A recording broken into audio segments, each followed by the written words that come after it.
All right, welcome everybody. Let's get started here. The subject of today's discussion is economic equivalence. It's kind of an extension of what we've already been talking about with the time value of money. We're going to learn some new ways of kind of visualizing and calculating the effect of interest and inflation. So that's what we're talking about today. Looking at the announcements, though, your next homework assignment is due a week from today. On the 30th of January, homework number 3 is due. You've already turned in homework number 2, and I think it's maybe your first chance to use the scanning app on your phone. Did that go okay? I had the chance to look over a couple of the submissions, and they looked fine, as far as the image quality. I think as long as you scan into the black and white mode, then that solves both the problem with contrast and like the sharpness of the image. And so I really do prefer that you not scan in color. Color's the worst. Grayscale's a little better, but black and white's the best mode to scan in. So if you have any questions on homework 3, I'd really encourage you to get an early start on it because we've already talked about some of the cash flow ideas that go into this assignment. And today we're going to touch on the beginning information that's related to compounding. So the earlier you get started on that assignment, the better, because it gives you more time to think it over, more time to ask me questions if you've got them. Speaking of questions, anything on the announcements before we get into the new material? All right. Is that one also due at noon? Yeah. Yep, it's due before class begins, and so it's set to close at noon on Wednesday the 30th. Economic equivalence is where we combine some sort of an interest rate, or depending on a perspective, rate of return, and combining the idea of time value of money to find out how different amounts of money at different times are economically equivalent.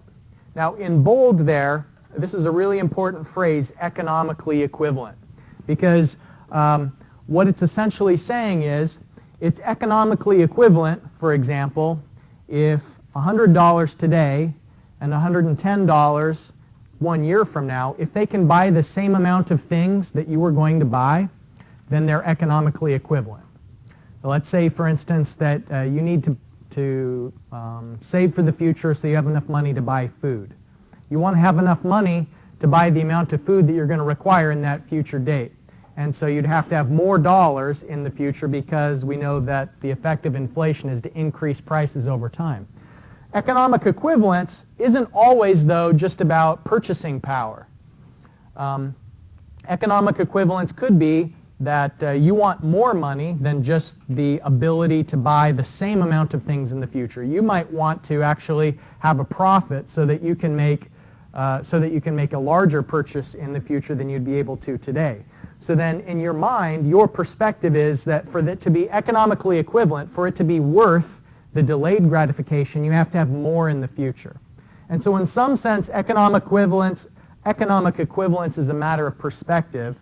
But what we're going to be doing is we're going to be calculating the amount of dollars in the future based on some amount that's known now. So the way that we do it is we use an interest rate, I, and a certain number of periods to move the money. And remember, we've already talked about these labels of present, future, and annual series. And we try and make them equivalent. And equivalence is not the same thing as equal. Equal would mean the same number of dollars, but equivalent means the same value, whether it's purchasing value or maybe the emotional value of having to deal with the delay in getting what you want. So that's what our book discusses as the concept behind economic equivalence. And I'll renew, by the way, my suggestion that you should be reading the textbook. By the way, for each topic, I try and point out what section of the book it's coming from. And so what I strongly encourage you to read after today's discussion is section 1.7 out of the textbook. Now, here's how we could visualize economic equivalence. let's say, for example, that we want to find out the equal amount of economic value a year from now if we're going to make a deposit of $100 into an account that returns 10% per year. How much would we be able to withdraw at the end of that year? $110. And the reason why, remember, is that there's going to be some interest, and then we can also withdraw the principal. And so the interest amount is 10% of the original deposit. So it's not 10% of the final amount, it's 10% of the amount that went in at time 0. So these two are economically equivalent. They're not equal. I'm not saying that 110 is equal to 100. Those two numbers are different. But they're economically equivalent when we take into account the time value of money. So in other words, if we compound $100 1 year into the future, it's worth 110. Compounding is that verb that we use when we're moving money forward in time. Does anybody remember what is the opposite of compounding when you're moving money from the future backwards in time? I've mentioned it before in class. This would be a good quiz question, just to see if you're listening. Discount. Good. That's exactly right. So compounding is when you're moving money forward in time and it increases the amount. The opposite of that is if we moved $110 in year 1 back in time at a rate of 10% per year, then the discounted amount would be $100. So these two have the same economic equivalence.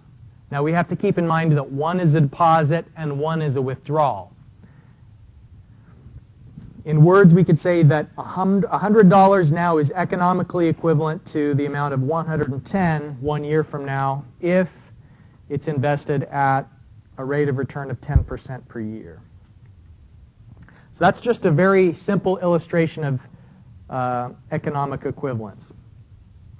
Okay, well, just to see, draw a sketch that summarizes this. We've talked about cash flow diagrams and how they're a really simple way of visualizing a word problem.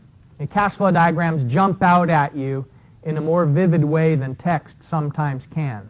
So this isn't in your notes if you've got those printed. This is a new slide I just put together today. So I'd like you to just do a sketch in the margin of the cash flow diagram for this situation. This would be another quiz, a good quiz question, just to check comprehension.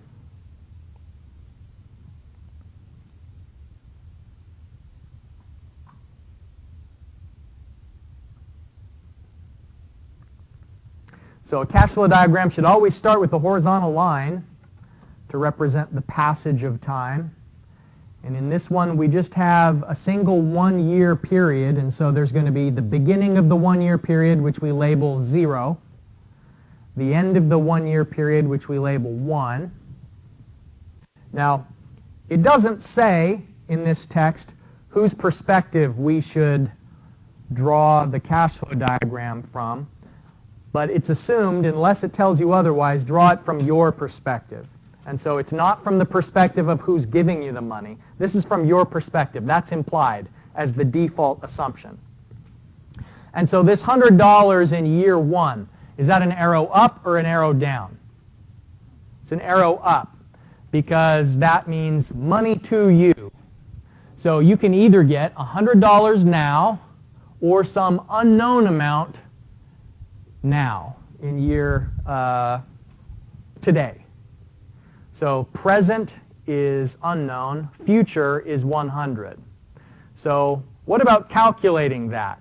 Oh, I already showed you the formula. I was going to check and see who remembered this formula. All right, so I already spilled the beans. Here's the formula for how you can calculate the amount in the present. Now some people, before they've seen this formula, like if I don't show you the formula, some people would just say, oh, $90. That's maybe what you'd be tempted to say, and it's close to $90, but it's not exactly $90.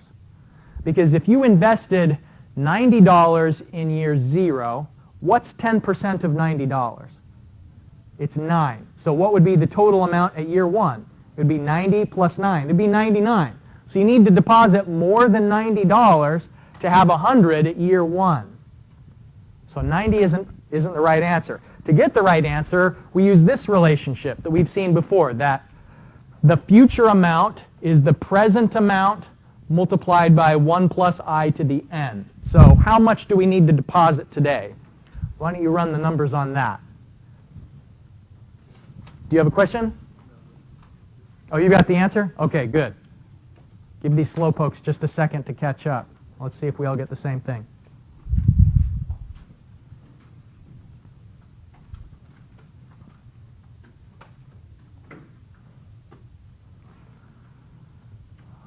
Okay, so what we're saying is 1.1 to the 1 power times p. So it's f divided by 1.1 essentially. So it should be $90.91. Is that what you'd had? Yep, all right. So these are economic equivalents. In this illustration that's on the screen now, both of them are cash inflows. In the previous example, the magnitudes were the same, but the sign was different. So let's go back to that slide before this, just to reiterate in our mind that the magnitude of the amounts is economically equivalent, but one is an outflow and one is an inflow. And so getting money in the future is not the same as having to pay it now. But this is just illustrating that the magnitudes changed over time. This illustration, both of them are inflows. And so getting $90.91 now is the same as getting 100 in the future if your desired rate of return is 10%. I'd be glad to take 10% rate of return. I'd delay any amount by 1 year to get 10% more in the future. All right, any questions on this slide?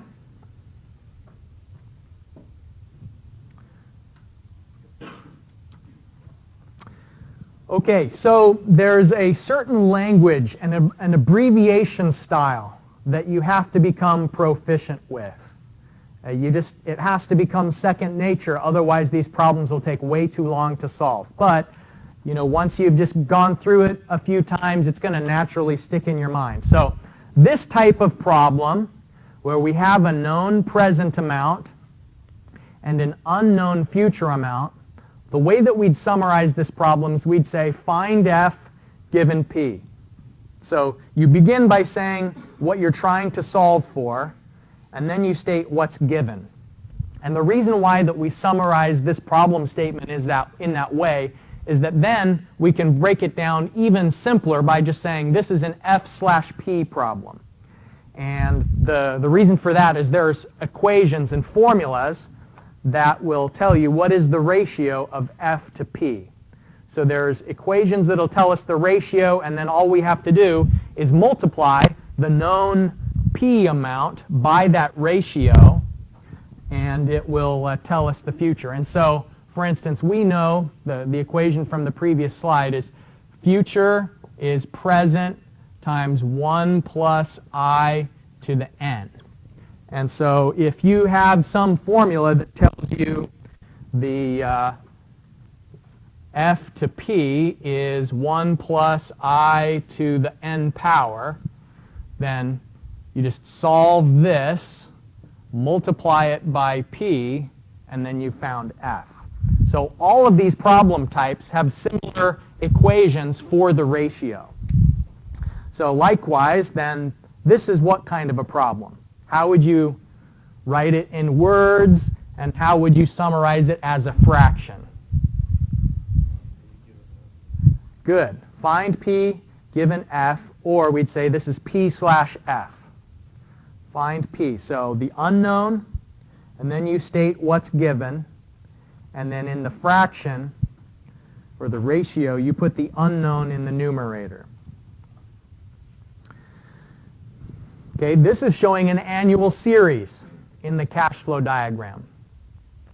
So here we have an unknown A and a given P. So find A given P, and as a ratio, what we want to find is some formula that tells us A/P.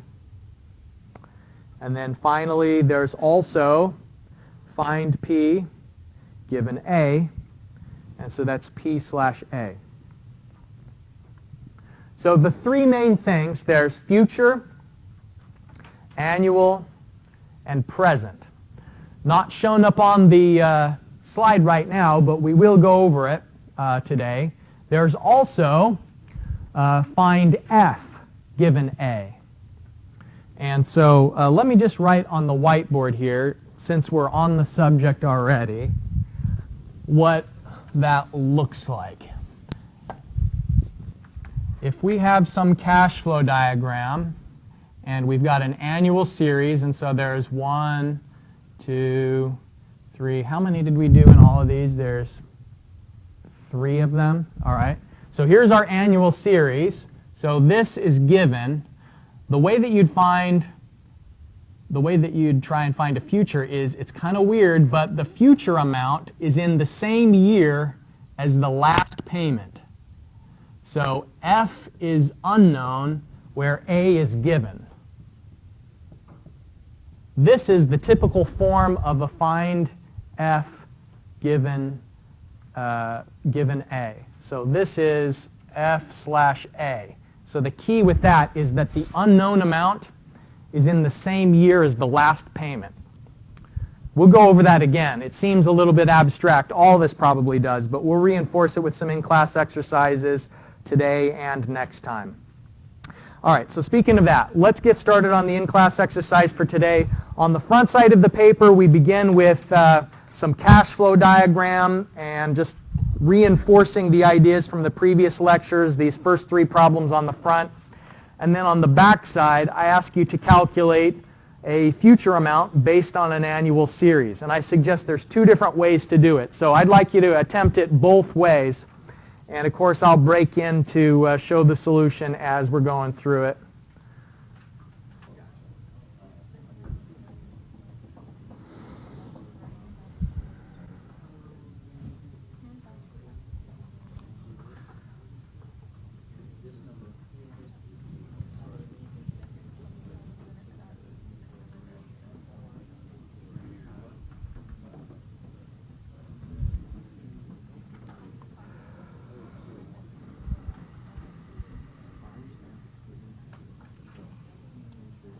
Okay, here's the solution to the first 3 problems. I was walking around. It seems like most people are on the right track for this cash flow diagram. There's 2 ways of looking at year 6. What I do is I say that the annual series continues through year 6, and then I just add a single future value amount of $50,000 on top of it. But it's also okay if you say that this is a 5-year annual series, and then you combine the total amount in year 6 to a single F of, what is that, 135,000? Okay, either one would give you the same answer ultimately. I choose to keep them separate though, just because they were separate pieces of revenue. But either one's okay. So question 2, the amount should be $87,155. If we're trying to figure out how much to deposit today. Okay, question 3, you're trying to analyze. Now, the whole point of this course is ultimately to be able to make informed decisions. This course, economic cost analysis, engineering economy, it's about being able to choose from among alternatives, and you have 2 alternatives. One is buy the fuel and store it, or the other is save your money and buy the fuel at a higher price. And in this case, if you buy it now, it's going to cost $260,000 for the fuel. And question? Were we not supposed to compound that 3 years? Well, it says it's a total return of 20% for the 3-year time period. And so in this case, it's not 20% per year, but that's like a one-time, your overall interest amount is 20% of the original. So I threw a curveball at you there. So the future amount that you would have if you save it would be $312,000, which means if you buy it at the higher price, then you have $47,000 left over. Okay, so that's maybe your first taste of choosing from among alternatives. Now the last question, what I'm asking you to do is account for the time value of money by moving this amount in year 1, move it to year 4. Find the equivalent future amount, and you're compounding it, which means you're moving it forward in time, which means the number of dollars is going to be greater. And so the formula that you can use is that the future amount is some present amount multiplied by 1 plus I to the n power. So the individual contribution of this $12,500 in year 1, what's the n for that? We're going to be moving it 1, 2, 3 years. And so n equals 3 for this first $12,500. It's going to be earning interest 3 years. Then the second only has to move 2 years to get to our future that we're interested in. And so if we apply that for all of them, then this is what you should ultimately have, is that the amount that we are receiving in year 1 counts for more of what we have to repay in the 4th year than the amount we receive in year 4. This last $12,500, since we're getting it in the same exact year, the same time as the amount has to be paid back, it doesn't accumulate any interest, which makes me wonder why they gave it to us in the first place. But that's how the find f given a, that's the standard notation for those types of problems. And so if you do each year one at a time, then you get $53,876. Another way to look at it would be if you compound each of those amounts forward in time. So if we have the year and the amount, so in year 1, 2, 3, 4, we had 12,500. And so if you have that earning interest, how much is it worth? The 12,500, when you move it to year 2, then it's going to be worth 13,125. So I'll show you, and the point is we don't have enough time now, but I will show you another approach using the spreadsheet in a future class. Now with the formula method, this is what we'd say is that the future amount is the single annual 12,500 multiplied by some factor. And the factor, once you put all of the n and the I values into that equation, the factor is 4.310125. You can't round these off. You have to save all of your precision because we want to report this answer to the nearest penny. So that's 1, 2, 3, 4, 5, 6 digits that should be after our decimal point. 1, 2, 3, 4, 5, 6. So save all the precision. Don't round off. Don't just say 4.3 or 4.31. Leave all of the digits in your calculator when you're using ratios like that in order to get accuracy. Okay, we're out of time. Let's take one last glance at these announcements. What should you do? You should read the textbook, section 1.7, and you should get an early start on homework 3, which is posted on MU Online. All of the homework assignments for the whole semester are posted there now, so if you want to get a look at what we'll be doing long in the future, it's available for your viewing now. That's it for today. I'll see you on Friday.